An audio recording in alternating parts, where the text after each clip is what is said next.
Assalamualaikum warahmatullahi wabarakatuh. Selamat datang di channel YouTube Hairunisa Andani. Di sini kita akan berbagi cerita dan kali ini saya akan bercerita tentang satu film berjudul Dancing in the Rain. Nah, film tentang apa ini? Ada yang sudah pernah menonton atau belum? Siapa tahu kalian yang sudah menonton akan relate dengan materi kali ini. Dan sebelum itu izinkan saya menyapa terlebih dahulu Mbak Tia sebagai dosen pengampu mata kuliah Psikologi Komunikasi. Izin Mbak, selamat menyaksikan dan teman-teman juga selamat menyaksikan. Jadi, film Dancing in the Rain ini merupakan salah satu film karya dari Rudy Ardianto yang ditayangkan perdana pada tahun 2018. Film ini menceritakan tentang Banyu Anggara, yaitu seorang laki-laki dengan spektrum autisme. Jadi dia memiliki hidup yang berbeda dan juga memiliki dunia sendiri. Nah, Banyu ini hidup bersama neneknya yang dia panggil Eyang. Jadi Eyangnya ini memberikan kasih sayang tulus, kasih sayang yang sangat besar kepada Banyu, lewat sikap, lewat semua tindakannya dia. Karena dari kecil ini Banyu tidak hidup bersama orang tuanya, guys. Orang tua Banyu, ayahnya, ketika Banyu ini masih di dalam kandungan, ayahnya sudah meninggalkan dia tanpa tanggung jawab. Kemudian ketika Banyu ini lahir, mamahnya juga pergi meninggalkan dia, tidak mau merawat dia. Oleh karena itu, eyangnya yang tulus memberikan kasih sayang kepada Banyu. Tapi meskipun berbeda, meskipun Banyu ini memiliki keterbatasan dalam bersosialisasi, Banyu hidup dan tumbuh menjadi sosok yang cerdas karena Banyu ini sebenarnya memiliki kecerdasan yang di atas rata-rata. Dan juga Banyu ini tumbuh menjadi sosok yang penuh dengan kasih sayang, tulus, dan pastinya Banyu ini suka sama hujan. Karena baginya ketika hujan ini menjadi tempat yang sangat damai dan tempat yang sangat bebas untuk dia. Selain dengan neneknya, Banyu ini memiliki dua orang sahabat bernama Radin dan juga Kinara.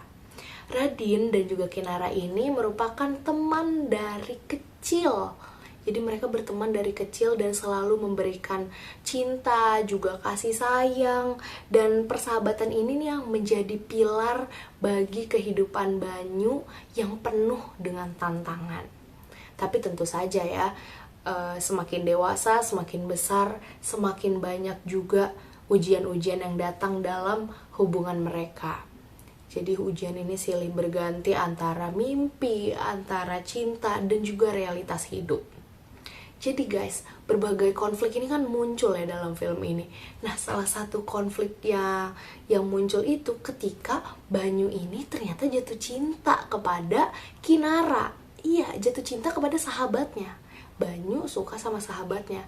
Dan secara diam-diam, Radin juga suka sama Kinara.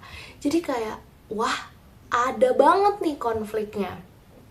Terus hubungan mereka ini juga semakin sulit karena sebenarnya dari awal, dari Radin pertama kali kenal si Banyu waktu mereka sama-sama masih SD, mamahnya Radin udah melarang, udah menentang secara keras bahwa Radin gak boleh temenan sama Banyu. Kenapa gak boleh temenan? Karena mamanya Radin ini mikir kalau Banyu ini nih anak autis gitu. Jadi mereka anak yang gak normal, anak yang kurang. Dan nantinya ketika berteman dengan Radin, ini hanya akan memberikan beban bagi Radin.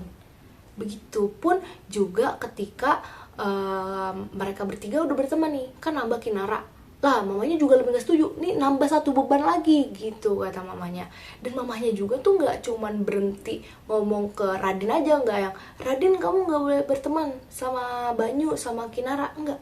Tapi didatengin rumahnya Banyu, ngomong ke neneknya tuh, ngomong ke Eyang, kalau misalnya Banyu gak boleh temenan sama Radin karena Banyu nih gak normal. Dia ngomong kayak gitu. Wah kan sakit banget hati neneknya. Saya aja yang mendengar sakit. kayak gitu guys. Dan di film ini jadinya tuh menyoroti pentingnya penerimaan, empati, juga kekuatan cinta dalam menghadapi perbedaan-perbedaan yang ada. Dan lewat hujan, Banyu ini kan menari ya, Banyu ini suka nari di bawah hujan.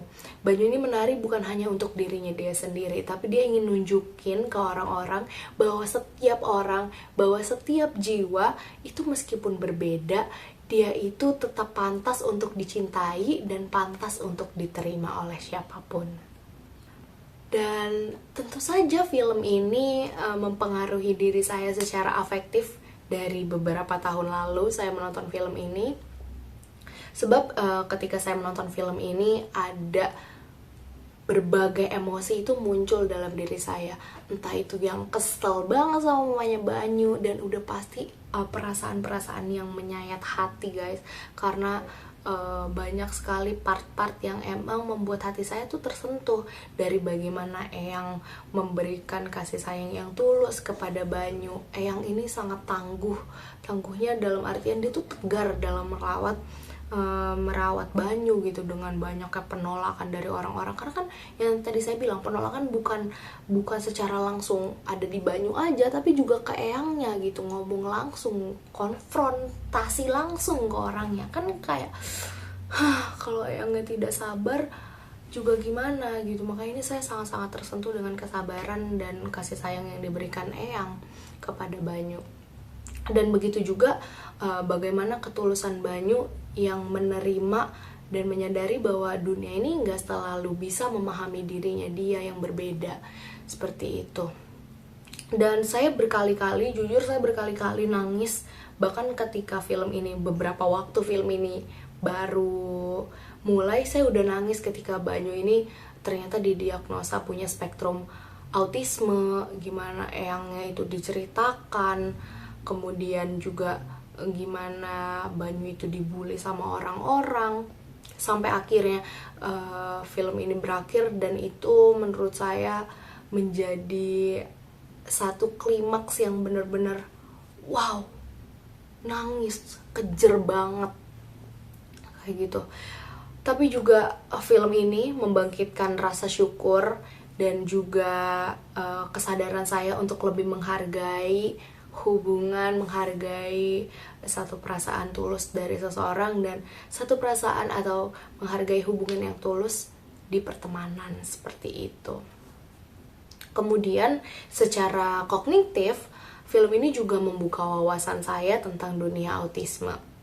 Jadi bagaimana mereka berpikir, bagaimana mereka merasakan, bagaimana mereka merespon semua interaksi yang ada di dunia ini. Dari film ini saya lebih terbuka dan saya lebih menyadari bahwa mereka ini bukan kurang, mereka ini bukan kekurangan, tapi mereka ini hanya berbeda dan justru mereka punya banyak kelebihan, lebih lagi dari kita. Dan dari film ini saya juga menjadi sadar bahwa mereka itu sama-sama manusia yang punya perasaan. Mereka ini punya keinginan yang sama kita. Mereka ini punya keinginan yang sama untuk berteman. Mereka ini punya keinginan yang sama untuk berinteraksi secara normal, walaupun emang berbeda ketika sampai ke kita. Dan dari film ini kita tuh juga bisa melihat bagaimana pentingnya lingkungan yang suportif dalam membentuk kualitas hidup seseorang. Kemudian dari sini saya juga belajar bahwa kasih sayang, ketulusan, dan penerimaan ini bisa menjadi jembatan untuk memahami seseorang lebih dalam lagi. Setelah nonton film ini, saya terdorong untuk lebih terbuka dan lebih sabar ketika saya bertemu, berinteraksi, juga berhadapan dengan teman-teman yang berbeda. Dan saya juga menjadi tertarik untuk belajar lebih banyak tentang inklusi, terutama dalam konteks sosial dan komunitas. Bahkan karena film ini, saya pernah berpikir untuk menjadi seorang psikolog atau juga guru di sekolah luar biasa. Ini akan menjadi satu motivasi saya juga, walaupun sekarang saya belajar di program studi hubungan masyarakat, tentu saja saya tidak berhenti dengan keinginan dan tekad saya. Saya tetap belajar dan saya tetap berinteraksi. Saya juga mengikuti berbagai kegiatan yang berhubungan dengan teman-teman spesial dari organisasi luar dan dalam kampus. Nah, contohnya nih, ketika saya berada di himpunan mahasiswa, program studi hubungan masyarakat, saya mengikuti present. Jadi kegiatannya waktu itu ada di panti dinas sosial, dan kita berkegiatan dengan teman-teman tuli. Kita berinteraksi dengan bahasa isyarat. Jadi saya ada sedikit diajarin juga. Nanti saya kasih sedikit cuplikannya supaya yang ada di sini bisa lihat, atau mampir ke video saya yang ada di channel ini juga. Itu sudah saya upload video waktu kita belajar kemarin. Dan juga saya juga belajar dari luar kampus. Jadi ketika saya berkegiatan-kegiatan di forum anak, saya berkegiatan di pramuka, saya jadi lebih terbuka, dan saya jadi lebih menganggap mereka justru sama aja dengan kita gitu, karena mereka juga punya keinginan yang sama, mereka punya perasaan yang sama, dan mereka juga sama dengan kita. Terakhir, film ini memotivasi saya untuk menjadi individu yang bisa menjadi teman hujan bagi orang lain. Kita hadir, menjadi teman yang hadir, mendengarkan tapi tidak menghakimi.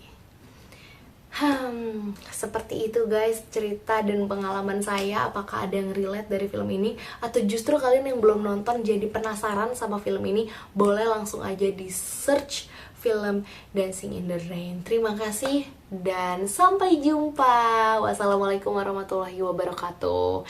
Tidak ketinggalan Ayu Ting Ting Beli Kepiting. Thank you for everything.